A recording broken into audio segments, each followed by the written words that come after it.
നല്ലൊരു സൗഹൃദവും സ്നേഹവും പ്രണയവും എല്ലാം കൊണ്ടുപോകുന്ന ഒരു റിലേഷൻഷിപ്പായിരുന്നു. ഇവള് വേറെ ഏതോ ഒരു ലോകത്തായിപ്പോയി. ശരിക്കും ഒന്നും ഇവക്ക് മനസ്സിലാവുന്നുണ്ടായിരുന്നില്ല, ഒന്നും താങ്ങാൻ കഴിയുന്നുണ്ടായിരുന്നില്ല, ഒന്നും ചിന്തിക്കാൻ പോലും പറ്റുന്നുണ്ടായിരുന്നു. ശരിക്കും പറഞ്ഞു കഴിഞ്ഞാൽ പകല് രാത്രിയോടുള്ള അത്ര തന്നെ അന്തരം ഇവൻ്റെ ബിഹേവിയറിൽ ഇവൾ കാണാൻ തുടങ്ങി. പെട്ടെന്ന് എല്ലാവരുടെയും മൈൻഡിലേക്ക് വരുന്ന ഒരു സാധനമാണ് ലഹരി, അല്ലേ? എന്നാൽ അത് തന്നെയാണ് ഈ റിലേഷൻഷിപ്പിൽ അല്ലെങ്കിൽ ഈ കേസ് ഡയറിയിലെ റിലേഷൻഷിപ്പിനെ സ്പോയിൽ ചെയ്തിട്ടുള്ള ഒരു കഥ. എൻ്റെ ഹസ്ബൻഡ് അല്ലെങ്കിൽ എൻ്റെ ഒരു വൈഫ് ഈ സോക്കോൾഡ് അഡിക്ഷനിൽ അല്ലെങ്കിൽ ഈ ഒരു സോക്കോൾഡ് ലഹരിക്ക് അടിമയായി, ഇനി മുന്നോട്ട് ലൈഫില്ല. അങ്ങനെയല്ല, ഇതിന് ഈ ഒരു സാധനത്തിനെ നമുക്ക് വർക്ക് ചെയ്ത് അതിജീവിച്ചെടുക്കാൻ പറ്റും, ഇതിന് മുന്നിലും ഒരു ലൈഫ് ഉണ്ട് എന്നുള്ളൊരു മെസ്സേജും കൂടി നിങ്ങൾക്ക് തരാൻ വേണ്ടിയിട്ടാണ് ഈ ഒരു കേസ് ഡയറി.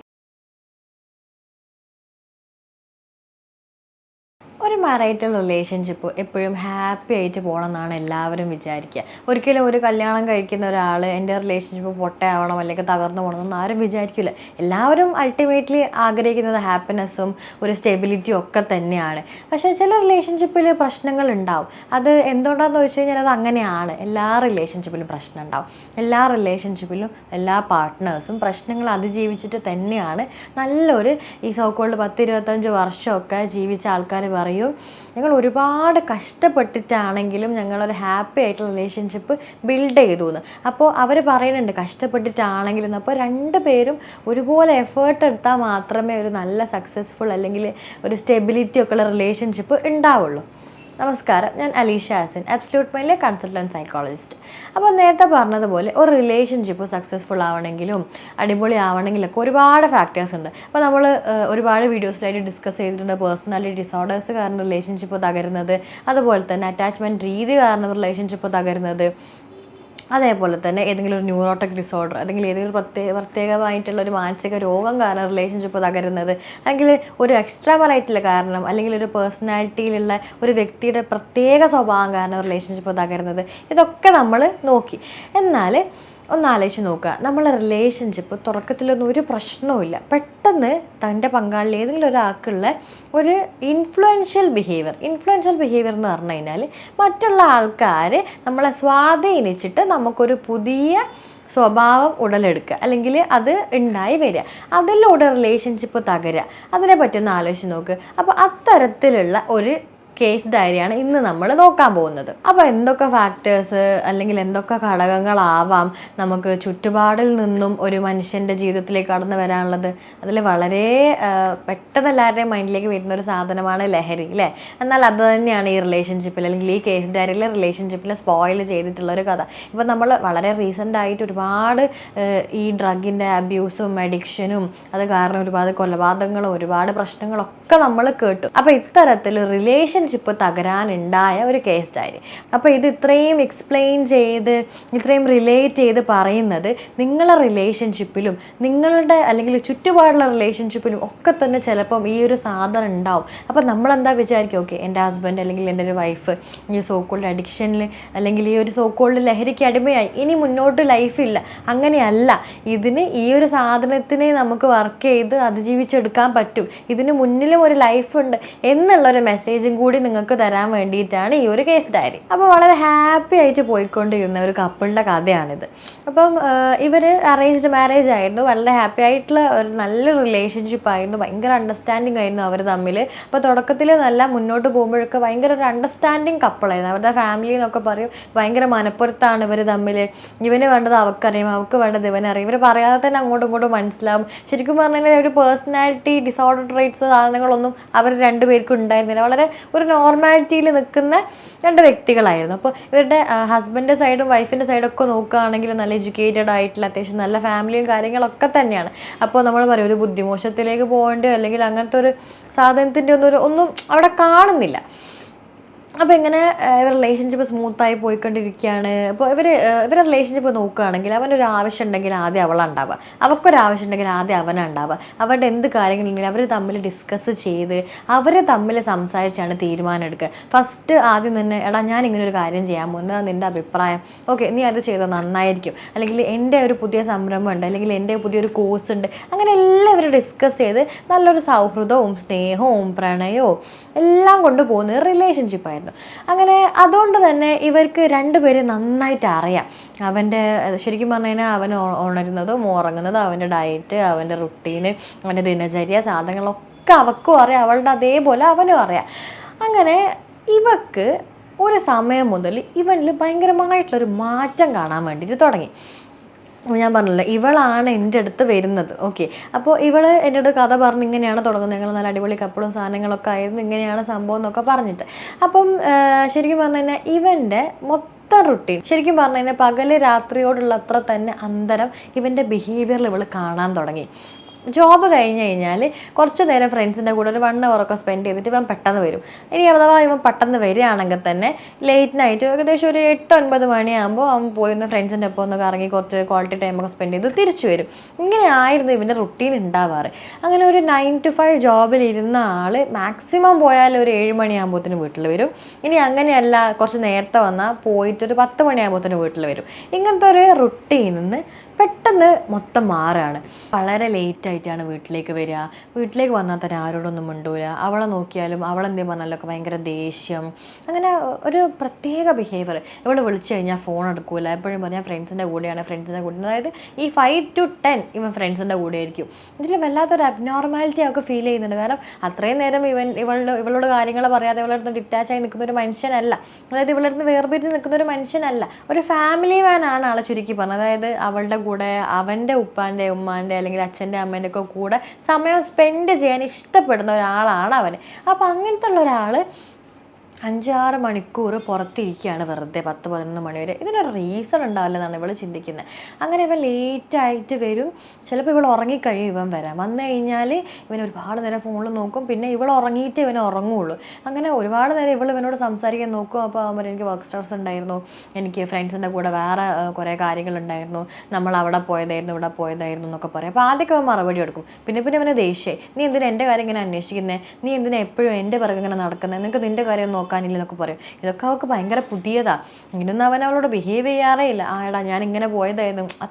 അത്ര വളരെ ഓപ്പൺ ആയിട്ടുള്ള, ട്രാൻസ്പെറൻ്റ് ആയിട്ടുള്ള, തെളിവായിട്ടുള്ള ഒരു കമ്മ്യൂണിക്കേഷൻ ആയിരുന്നു അവർ തമ്മിൽ ഉണ്ടായിരുന്നത്. അതൊക്കെ പെട്ടെന്ന് മാറുകയാണ്.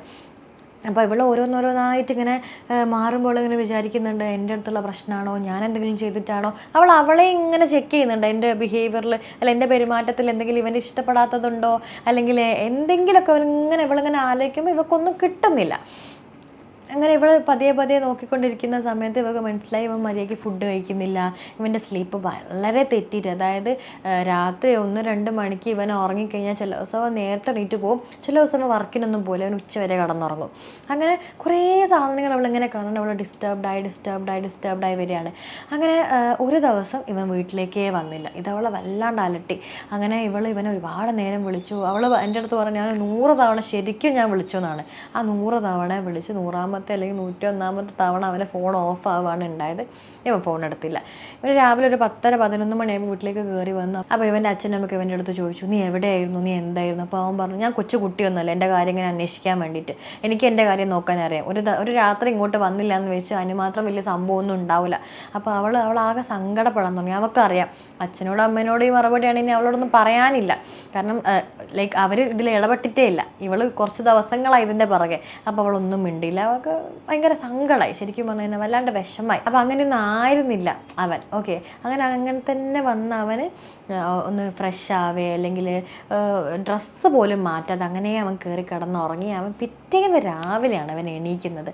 അപ്പോൾ ഇവള് വിചാരിക്കും, എന്താ ഇവന് പറ്റുന്നത്, അവൾക്ക് മനസ്സിലാവുന്നേ ഇല്ല. അങ്ങനെ അത് കഴിഞ്ഞ് 2 ദിവസം കഴിഞ്ഞ് ഇവന് പെട്ടെന്ന് എന്തോ ഒരു എൻഗേജ്മെൻറ്റിന് വേണ്ടിയിട്ട് പെട്ടെന്ന് അങ്ങ് ഇറങ്ങിപ്പോയപ്പോൾ ഫോൺ എടുക്കാൻ വേണ്ടിയിട്ട് മറന്ന് ശരി ഒരു 1/2 മണിക്കൂറിൻ്റെ ഗ്യാപ്പ്, ഇവന് ഇറങ്ങി തിരിച്ചു വരാൻ 1/2 മണിക്കൂർ, ഫോൺ എടുത്തില്ലാന്ന് തിരിച്ചു വരാനുള്ള ആ ഒരു ഗ്യാപ്പിൽ ഇവൻ്റെ ഫോൺ തുറന്ന് ഇങ്ങനെ ഇൻസ്റ്റയും വാട്സപ്പും മറ്റ് സോഷ്യൽ മീഡിയകളൊക്കെ ഇങ്ങനെ നോക്കിക്കൊണ്ടിരിക്കുമ്പോൾ ഇവനങ്ങോട്ട് വന്നു. ഇവൻ വന്ന് ഭയങ്കരമായിട്ട് ഇവളടുത്ത് ചീത്ത പറഞ്ഞ് ഷൗട്ട് ചെയ്ത് ഒരു ഉന്തും തള്ളൊക്കെ ഉണ്ടായി. എന്നിട്ട് ഫോൺ പിടിച്ച് വാങ്ങിയിട്ട് അങ്ങ് പോയി. അപ്പോൾ ഇവൾ ഉറപ്പിച്ചു, ഓക്കെ ഇത് എക്സ്ട്രാ മെറൈറ്റ്, അവൻ എന്നോടല്ല വേറെ ആരോടോ എന്തോ ഇഷ്ടമുണ്ട്, അവൻ എൻ്റെ അടുത്ത് മറക്കുകയാണ്. അപ്പോൾ അവൾ മാനസികമായി റെഡിയായി. ഓക്കെ ഇനി അവൻ അങ്ങനെ ഉണ്ടെങ്കിൽ അവൻ പൊക്കോട്ടെ, ഞാനുള്ളത് കൊണ്ടാണല്ലോ അവനിത് എക്സ്പ്രസ് ചെയ്യാൻ പറ്റാത്തത്, അവനിത് തുറന്ന് പറയാനും കാണിക്കാനൊക്കെ പറ്റാത്തത്. അവൻ അങ്ങനെ ഒരു റിലേഷൻഷിപ്പ് ആണെങ്കിൽ അവന് ആ വഴിക്ക് പോയിക്കോട്ടെ, ഇങ്ങനത്തെ ഒരാളെ കൂടെ എന്തായാലും എനിക്ക് ജീവിക്കാൻ പറ്റൂല എന്നുള്ളൊരു തീരുമാനമൊക്കെ എടുത്ത് ഇവിടെ റെഡിയായി ഇങ്ങനെ നിൽക്കുകയാണ്. അങ്ങനെയൊക്കെ ഒരു ദിവസം ഇവൻ്റെ പാൻറ്റ് ലൈക്ക് പാൻറ്റും ഷർട്ടൊക്കെ അവൾ അലക്കാൻ എടുക്കുന്ന സമയത്ത് പാൻറ്റിൻ്റെ പോക്കറ്റിൽ നിന്ന് ഒരു ചെറിയ പാക്കറ്റ്, ഒരു സാഷേ എന്നൊക്കെ നമ്മൾ പറയും, ഒരു പ്ലാസ്റ്റിക്കിൻ്റെ ഒരു പാക്കറ്റ് ഉണ്ടല്ലോ, ആ പാക്കറ്റിൽ കുറച്ച് ഡ്രൈഡ് ലീഫ്, അതൊരു ഉണങ്ങിയ ഒരു ഇല, ഉണങ്ങിയ ഒരു സാധനം, കുറച്ച് അങ്ങനത്തെ 2-3 പാക്കറ്റ് ഒക്കെ കിട്ടി. ആദ്യം ഇവിടെ നോക്കി മണത്തൊക്കെ നോക്കി പ്രത്യേകിച്ചൊന്നും ഫീൽ ചെയ്തില്ല. അങ്ങനെ ഇവളത് എടുത്തു വെച്ച് 2-3 ദിവസം കഴിഞ്ഞിട്ട് ഇവൾക്കിതൊരു പണിയായി. ഇവൻ്റെ പാൻറ്റ്, ഇവൻ്റെ ഷർട്ട്, ഇവൻ്റെ ഈ പറഞ്ഞ അലമാര, ആ സാധനങ്ങളൊക്കെ ഇവൾ ദിവസവും ചെക്ക് ചെയ്യും, എന്തെങ്കിലും ഉണ്ടോ എന്ന് അറിയാൻ വേണ്ടി. കാരണം ആളുടെ മൈൻഡിൽ ഈ ആകെ എക്സ്ട്രാ മറൈറ്റലാണല്ലോ. അങ്ങനെ ഇതൊക്കെ ചെക്ക് ചെയ്ത സമയത്ത് വീണ്ടും ഒരു ക്രിസ്റ്റൽ പോലത്തെ ഒരു സാധനം ഇവൻ്റെ പാൻറ്റിൻ്റെ പോക്കറ്റിൽ നമുക്ക് കിട്ടി. അപ്പോൾ ഇവൾ ഇതും കൊണ്ട് ആകെ കുടുങ്ങി. കാരണം എന്താ വെച്ച് കഴിഞ്ഞാൽ ഇത് അറിയണ ആരെങ്കിലും അടുത്ത് കാണിച്ചു കഴിഞ്ഞാൽ ഇത് എവിടെ നിന്ന് കിട്ടിയെന്ന് ചോദിക്കും. അത് അവൾക്ക് അതിന് മറുപടി ഇല്ല. ഇനിയിപ്പോൾ ഫാമിലി കാണിച്ചു കഴിഞ്ഞാൽ ഇതിപ്പം അവൾ വിചാരിക്കുന്ന അവൾക്ക് എന്തായാലും ഒരു ഇത്രയും എഡ്യൂക്കേറ്റഡ് ഒക്കെ ആയിട്ടുള്ള ഒരാളാണല്ലോ, ഏകദേശം കാര്യം മനസ്സിലായിട്ടുണ്ട്. പക്ഷേ ഇത് ഏതാണ് സാധനം എന്ന് മനസ്സിലാവണമെങ്കിൽ ഇവയ്ക്ക് ഈ പറഞ്ഞ പോലെ ആരെങ്കിലും അറിവുള്ള ഒരാളടുത്ത് കാണിക്കണം. അപ്പോൾ കാണിച്ചു കഴിഞ്ഞാൽ ഇവിടുന്ന് കിട്ടി, ആരുടെ കിട്ടി എന്നൊക്കെ പറയുമ്പോൾ ഇവൻ്റെ ഇമേജും ബ്രേക്ക് ആവും. അപ്പം ആ ഒരു സാധനങ്ങളൊക്കെ ആലോചിച്ചിട്ട് ഇവൾ എന്ത് ചെയ്തു, ഗൂഗിൾ ചെയ്തു. ഗൂഗിളിൽ വലിയൊരു അധികാരത ഇല്ലെങ്കിലും അവളുടെ ആ ഒരു പരിമിതിയിൽ വെച്ചിട്ട് ആളെന്ത് ചെയ്തു, ഗൂഗിൾ ഏകദേശം കണ്ടുപിടിച്ചു. അപ്പോൾ കഞ്ചാവും സാധനങ്ങളൊക്കെ ആണെന്ന് നമുക്ക് മനസ്സിലായി. അങ്ങനെ ശരിക്കും പറഞ്ഞു കഴിഞ്ഞാൽ അവളുടെ ലോകം ആകെ തകിടം മറിഞ്ഞു. കുറച്ച് ദിവസത്തേക്ക് അവൻ വരുന്നുണ്ട്, പോകുന്നുണ്ട്, അവൻ്റെ കാര്യങ്ങളൊക്കെ അവൻ ചെയ്യുന്നുണ്ട്, അവൻ എന്തൊക്കെയോ പറയുന്നുണ്ട്, അവൻ എന്തൊക്കെയോ കാണിച്ചു കൂട്ടുന്നുണ്ട്. പക്ഷേ ഇവള് ശരിക്കും പറഞ്ഞു കഴിഞ്ഞാൽ ഇവള് വേറെ ഏതോ ഒരു ലോകത്തായിപ്പോയി. ശരിക്കും ഒന്നും ഇവക്ക് മനസ്സിലാവുന്നുണ്ടായിരുന്നില്ല, ഒന്നും താങ്ങാൻ കഴിയുന്നുണ്ടായിരുന്നില്ല, ഒന്നും ചിന്തിക്കാൻ പോലും പറ്റുന്നുണ്ടായിരുന്നില്ല. കാരണം അവളുടെ മനസ്സിൽ ഇവൻ ഒരു കഞ്ചാവും കള്ളും MDMA അങ്ങനത്തെ സാധനങ്ങൾ, സിന്തറ്റിക്സ് ഒക്കെ യൂസ് ചെയ്യുന്ന ലഹരിക്ക് അടിമയായി കഴിഞ്ഞൊരു വ്യക്തി, അങ്ങനത്തെ ഒരാളുടെ ഭാര്യ, അങ്ങനത്തെ ഒരാൾ അവളെ സംബന്ധിച്ചിടത്തോളം തിരിച്ചു വന്ന ചരിത്രമില്ല, അല്ലെങ്കിൽ അങ്ങനെ ഒരാൾ തിരിച്ചു വരാൻ പറ്റൂല, ഇതായിരിക്കും ഇനി അവൻ്റെ ലോകം. ഞാൻ ഇത്രയും സ്നേഹിച്ച് ഇത്രയും നല്ല റിലേഷൻഷിപ്പിലൊക്കെ ആയിട്ട് ഇപ്പോൾ ഒന്നും അവൾക്ക് ശരിക്കും പറഞ്ഞു കഴിഞ്ഞാൽ ഒന്നും ചിന്തിക്കാനും പറയാനും ഒന്നും പറ്റാത്തൊരവസ്ഥയായിരുന്നു. അങ്ങനെ അവളുടെ 1-2 ഫ്രണ്ട്സിനോടൊക്കെ ഇതിനെ പറ്റി കമ്മ്യൂണിക്കേറ്റ് ചെയ്തു. കാരണം വേറെ വഴി ഉണ്ടായിരുന്നില്ല. ഫാമിലിയേക്കാളും കുറച്ചുകൂടെ നമുക്ക് കംഫർട്ടബിൾ നമ്മളെ ഫ്രണ്ട്സ് ആയിരിക്കുമല്ലോ. അപ്പോൾ ഫ്രണ്ട്സിൻ്റെ അടുത്ത് കാര്യങ്ങൾ അവൾ പറഞ്ഞ സമയത്ത് അവർ പറഞ്ഞു, നീ ഒരു കാര്യം ചെയ്യ്, നീ ഒരു അഡിക്ഷൻ സെൻറ്ററിലോ അല്ലെങ്കിൽ അങ്ങനത്തെ എവിടെയെങ്കിലും പോയിട്ടൊന്ന് ചോദിക്ക് എന്താ ഇതിന് ചെയ്യുക. അപ്പോൾ പറഞ്ഞില്ല, അഡിക്ഷൻ സെൻറ്ററിനെ പറ്റി ഒന്നും എനിക്ക് പറയല്ലേ, അങ്ങനെയൊക്കെ അവനെ അവിടെ നിന്ന് കൊണ്ടുപോയിടുന്നതിനെ പറ്റി എനിക്ക് ചിന്തിക്കാൻ പോലും വയ്യ, എനിക്ക് ശരിക്കും പറഞ്ഞു കഴിഞ്ഞാൽ എനിക്കൊന്നും ചെയ്യാനാവുന്നില്ല. അപ്പം അവൾക്ക് സജസ്റ്റ് ചെയ്തു, നീ ഒരു കാര്യം ചെയ്യും, നീ ഒരു കൗൺസിലിങ്ങിന് പോ, നീ ഒരു സൈക്കോതെറാപ്പി എടുക്ക്, ചിലപ്പം നിന്നിലൂടെ അവന് മാറ്റങ്ങൾ ഉണ്ടായാലോ. അങ്ങനെയാണ് അവൾ എൻ്റെ അടുത്ത് വരുന്നത്. അങ്ങനെ അവൾ വന്നു, ഈ കഥകൾ മുഴുവൻ പറഞ്ഞിട്ട് എന്നോട് ചോദിച്ചു, ഇത് മാറുമോ, ഇതിനെന്തെങ്കിലും മാറ്റം ഉണ്ടാവും, അവൻ ഇതിലും കൂടി പോകാമെന്നല്ലാതെ അവൻ കുറയുന്നതായിട്ടൊന്നും കാണുന്നില്ല. അവൻ ഈ സാധനം ഉപയോഗിക്കാൻ തുടങ്ങിയതിന് ശേഷമാണ് എൻ്റെ അടുത്ത് അകലാൻ തുടങ്ങിയത്, എനിക്ക് ഉറപ്പാണ്. അപ്പോൾ ഇതിൽ നിന്ന് അവനെ കിട്ടി എനിക്ക് അവനെ തിരിച്ചു കിട്ടും. പക്ഷേ എനിക്ക് ഒരു രീതിയിലും അവളെ ഇൻഫ്ലുവൻസ് ചെയ്യാൻ പറ്റുന്നില്ല. അതായത് ഒരു രീതിയിൽ എനിക്ക് അവനിൽ മാറ്റം കൊണ്ടുവരാൻ അവൻ എൻ്റെ അടുത്തേക്ക് അടുക്കുന്ന പോലും ഇല്ലാന്ന്. അപ്പം കഥകളും കാര്യങ്ങളൊക്കെ കേട്ടപ്പോൾ നമ്മൾ പറഞ്ഞു, ഓക്കെ ശരി, നീ ഒരു കാര്യം ചെയ്യ്, അവനെ ഇങ്ങോട്ട് കൂട്ടിക്കൊണ്ട്. അപ്പോൾ ഒരു ഉറപ്പായിട്ട് അവൻ വരില്ല. ഞാൻ എന്താ അവൻ്റെ അടുത്ത് പറയുക, നീ കഞ്ചാവ് ഉപയോഗിക്കുന്നുണ്ട് അല്ലെങ്കിൽ നീ MDMA ഉപയോഗിക്കുന്നുണ്ട്, അതുകൊണ്ട് നീ എൻ്റെ അടുത്ത് വരണം, നീ കൗൺസിലിങ്ങിന് ഒരു സൈക്കോളജിസ്റ്റിൻ്റെ അടുത്ത് പോകണം എന്ന് പറഞ്ഞാൽ അവൻ വരില്ല. അപ്പോൾ ഞാൻ പറഞ്ഞു, നമുക്കൊരു കാര്യം ചെയ്യാം, നിങ്ങൾ തമ്മിൽ ഇപ്പോൾ ഒരുപാട് പ്രശ്നങ്ങളാണല്ലോ, അത് കാരണം നിനക്ക് പൂണും ഉറക്കമൊന്നുമില്ല, സമാധാനമൊക്കെ നഷ്ടപ്പെട്ടു, ജീവിതം മൊത്തം ഒരു ഡള്ളായ ഒരു അവസ്ഥയാണ്, അതുകൊണ്ടൊരു കാര്യം ചെയ്യാം, നമുക്കൊരു കപ്പിൾ തെറാപ്പി എടുക്കാം, നീ അതിന് വരണം, എന്നോടൊരു അവസാനത്തെ ചാൻസ് അല്ലെങ്കിൽ ഒരു ഇത്തിരിയെങ്കിലും നീ എന്നെ ശരിക്കും സ്നേഹിച്ചിട്ടുണ്ടെങ്കിൽ നീ അതെങ്കിലും എനിക്ക് വേണ്ടി ചെയ്യണമെന്ന് പറയാൻ വേണ്ടിയിട്ട് പറഞ്ഞു. അങ്ങനെ ആൾ റെഡിയായി. അവൾ പെട്ടെന്നൊന്നും റെഡി ആയില്ല, ഒരു 1-2 ആഴ്ചയൊക്കെ സമയമെടുത്ത് പറഞ്ഞ് കൺവിൻസ് ചെയ്ത് പറയിപ്പിച്ച് ആളെ കൊണ്ടുവന്ന സമയത്ത് ഞാൻ പറഞ്ഞു, അവൾക്ക് ഇങ്ങനെ കുറച്ച് സാധനങ്ങളുണ്ട്, നമ്മൾ ആ എക്സ്ട്രാ മറൈറ്റിൽ കൂടെ തന്നെ പോയി, നിനക്കൊരു എക്സ്ട്രാ മറൈറ്റിൽ ഉണ്ടെന്നൊക്കെയാണ് ആൾ ചിന്തിക്കുന്നത്, ആകെ തകർന്നിട്ടാണ് ഉള്ളത്. അപ്പം അങ്ങനെ എന്തെങ്കിലും ഉണ്ടെന്നുണ്ടെങ്കിൽ ഇനി അവളോട് തുറന്ന് പറഞ്ഞാൽ മതി, ഷീസ് ഓക്കെ, അവൾക്ക് ഓക്കെയാണ്, അവൾ അതിന് അണ്ടർസ്റ്റാൻഡബിൾ ആണ്. നിനക്ക് ഈ കുട്ടിയായിട്ട് റിലേഷൻഷിപ്പിലേക്ക് താല്പര്യം ഇല്ലെങ്കിൽ പിന്നെ നീ മറ്റൊരാളായിട്ട് പോകുന്നതിന് അവൾക്ക് എതിർപ്പൊന്നുമില്ല, ആ ഒരു റിലേഷൻഷിപ്പ് വെച്ചുകൊണ്ട് ഈ റിലേഷൻഷിപ്പിൽ അവൾക്ക് കണ്ടിന്യൂ ചെയ്യാൻ താല്പര്യമില്ല എന്ന രീതിയിലാണ് അവൾ പറഞ്ഞത്. അപ്പോൾ ശരിക്കും പറഞ്ഞാൽ നമ്മൾ വിചാരിച്ചൊരു ആക്ഷനൊന്നും ആയിരുന്നില്ല, അല്ലെങ്കിൽ ആ രീതിയിലൊരു പെരുമാറ്റം ആയിരുന്നില്ല അവൻ്റെ അടുത്ത് നിന്ന് ഉണ്ടായത്. അവൻ ആകെ വല്ലാത്ത കണ്ണിലൊക്കെ വെള്ളം നിറഞ്ഞ് ഭയങ്കര താഴ്ന്ന ശബ്ദത്തിൽ അവൻ്റെ അടുത്ത് പറഞ്ഞു, ഞാൻ വേണമെന്ന് വെച്ച് ചെയ്തതൊന്നും അല്ല, എന്നോട് പറ്റിപ്പോയതാണ്. ഇതിൽ കുടുങ്ങിപ്പോയതിന് ശേഷം എനിക്കിപ്പോൾ തിരിച്ചു വരാൻ പറ്റുന്നില്ല. ഇതില്ലാതെ ശരിക്കും പറഞ്ഞാൽ എനിക്ക് പറ്റാത്തൊരവസ്ഥയായിട്ടുണ്ട്.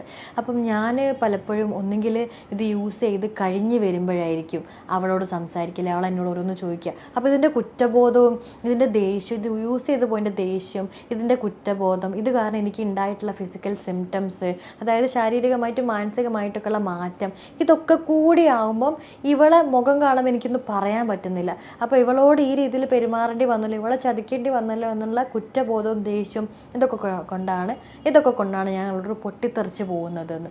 അപ്പം ഈ പറഞ്ഞ പോലെ അവളുടെ അടുത്ത് നിന്ന് ഫോൺ ഞാൻ പിടിച്ച് വാങ്ങിയത്, ഞാൻ ഈ സാധനങ്ങളൊക്കെ ഉപയോഗിക്കുന്നുണ്ട്, എൻ്റെ വാട്സപ്പും ഇൻസ്റ്റയൊക്കെ കണ്ട് അവൾക്ക് മനസ്സിലാകും. കാരണം നമ്മൾ ഫ്രണ്ട്സൊക്കെ ആയിട്ട് കമ്മ്യൂണിക്കേറ്റ് ചെയ്യുന്നുണ്ട്. അപ്പോൾ അതും അവളെ തകർക്കൂലെന്ന് വിചാരിച്ചിട്ടാണ്. ശരിക്കും പറഞ്ഞു കഴിഞ്ഞാൽ അവൻ വിചാരിച്ചത് അവൻ ഏതായാലും ഇതിന് അടിമയായി, ഇവൻ്റെ കൂടെ ഇവളെ കഷ്ടപ്പെട്ട് ജീവിക്കണ്ട, ഇവൻ ഇവളെ വെറുത്തു പോയിക്കോട്ടെ എന്നാണ് അവൻ വിചാരിച്ചത്. അങ്ങനെ നമ്മൾ എൻ്റെ അടുത്ത് പറഞ്ഞു, ഇത് ശരിയാക്കാൻ വേണ്ടിയിട്ട് പറ്റും, നീ ടെൻഷനാവൊന്നും വേണ്ട, നീ നമ്മുടെ കൂടെ നിന്നാൽ മതി. നമുക്ക് ഈ പറയുന്ന CBT MET എന്നൊക്കെ പറയുന്ന തെറാപ്പിയിലൂടെ നമുക്ക് ഈ അഡിക്ഷൻ എന്നുള്ളൊരു അവസ്ഥയിൽ നമുക്ക് മോചനം കിട്ടും, നമുക്ക് മാറാൻ വേണ്ടിയിട്ട് പറ്റും. അപ്പോൾ അവൻ പറയുന്നത് ഇല്ല, അഡിക്ഷൻ ഒരിക്കലും മാറില്ല എന്നൊക്കെയാണല്ലോ ഞാൻ കേട്ടത്. അപ്പോൾ പറഞ്ഞു ഇല്ലടാ, ശരിയാക്കാം, നമുക്ക് മെഡിസിനും തെറാപ്പിയും കൂടി ഒരുമിച്ച് കൊണ്ടുപോയി കഴിഞ്ഞാൽ അഡിക്ഷൻ നമുക്ക് പൂർണ്ണമായിട്ട് മാറ്റാൻ വേണ്ടിയിട്ട് പറ്റും. അങ്ങനെ ഈ ഒരു സാധനം കൺവിൻസ് ചെയ്ത് രണ്ടുപേരും കൂടെ റെഡിയായി. അങ്ങനെ നമ്മൾ എന്ത് ചെയ്തു, ഇവനിൽ MET എന്ന് പറയുന്ന മോട്ടിവേഷൻ എൻഹാൻസ്മെൻറ്റ് തെറപ്പി സ്റ്റാർട്ട് ചെയ്തു. നമ്മളൊരു സൈക്യാട്രിസ്റ്റിൻ്റെ ഹെൽപ്പോട് കൂടി ഇവന് മെഡിസിനും സ്റ്റാർട്ട് ചെയ്തു. അങ്ങനെ METയിൽ ശരിക്കും നമുക്ക് ഈ ഒരു പെർട്ടിക്കുലർ ബിഹേവിയർ നമ്മളായി. അപ്പോൾ ഈ ഒരു ബിഹേവിയർ ചേഞ്ച് ചെയ്യാനുള്ള മോട്ടിവേഷൻ, ഒരു ഇൻറ്റേർണൽ മോട്ടിവേഷൻ എന്നൊക്കെ പറയും, നമ്മളിൽ നിന്ന് തന്നെ അതിനുള്ളൊരു പ്രേരണ ഉണ്ടാക്കിയെടുക്കുകയാണ് ചെയ്യുക. അപ്പോൾ അതിലൂടെ നമ്മൾ ശരിക്കും ഒറ്റയടിക്കൊരു സാധനം നിർത്താൻ പറ്റില്ല. അപ്പോൾ ഇതിൻ്റെ ഫ്രീക്വൻസി എന്നൊക്കെ പറയും, അതായത് ഇതിൻ്റെ ഒരു അളവ്. ഇപ്പം 10 സിഗരറ്റ് വലിച്ച ഒരാളോട് ഒറ്റ ദിവസം കൊണ്ട് ഒരു സിഗരറ്റിലേക്ക് ചുരുക്കാൻ പറഞ്ഞാൽ പറ്റില്ല. 10 എന്നുള്ളത് 8 6 6 4 4 2 അങ്ങനെ ഫ്രീക്വൻസി അളവൊക്കെ കുറച്ച് അതേപോലെ തന്നെ അയാളുടെ ഈ പറയുന്ന ബിഹേവിയറിലുള്ള ചേഞ്ചസ്, അയാളുടെ സോഷ്യൽ എൻവയോൺമെൻറ്റ്, അതായത് അയാളുടെ സാമൂഹിക ഇടപെടലുകൾ, ഈ സാമൂഹിക ഇടപെടലുകളിൽ നിന്നാണ് ഇയാൾക്കത് കിട്ടിയത്. അപ്പോൾ അങ്ങനത്തെ ഗ്രൂപ്പ് സാധനങ്ങളിൽ നിന്നൊക്കെ എങ്ങനെ മാറി നിൽക്കാം, എങ്ങനെ അവരോട് അസേർട്ടീവായിട്ട് വേണ്ട എന്ന് പറയാമെന്നൊക്കെയുള്ള സാധനങ്ങളൊക്കെ പഠിപ്പിച്ച് MET അഡ്മിനിസ്റ്റർ ചെയ്തു. അതേപോലെ തന്നെ കോഗ്നിറ്റീവ് ബിഹേവിയറൽ തെറാപ്പി CBT ചെയ്തു. എൻ്റെ കൂടെ തന്നെ നമ്മൾ മെഡിസിൻ ചെറുതായിട്ട് സ്റ്റാർട്ട് ചെയ്ത്, തെറപ്പീൻ്റെ കൂടെ തന്നെ മെഡിസിൻ സ്റ്റോപ്പ് ചെയ്ത്, പിന്നെ തെറപ്പിയിലിരുന്ന് പിന്നെ റിലാപ്സ് എന്ന് പറയുന്നൊരു കണ്ടീഷൻ ഉണ്ട്. അതായത് ശരിക്കും ഈ ഡ്രഗിൻ്റെ യൂസ് ഫസ്റ്റ് നമ്മളൊരു കൗതുകത്തിന് യൂസ് ചെയ്യും, പിന്നെ നമുക്കതിൻ്റെ ശരിക്കും പറഞ്ഞാൽ ഒരു കിക്ക് എന്നൊക്കെ ആൾക്കാരെ പറയും, ആ സാധനം കിട്ടും. പിന്നെ നമ്മളെ ബ്രെയിൻ അഡ്ജസ്റ്റ് ആവും ഇതിൻ്റെ യൂസുമായിട്ട്. അതായത് ഇത് ഉപയോഗിക്കുമ്പോൾ ബ്രെയിനിലൊരു കൈൻഡ് ഓഫ് ഒരു പ്രത്യേക സുഖം കിട്ടും.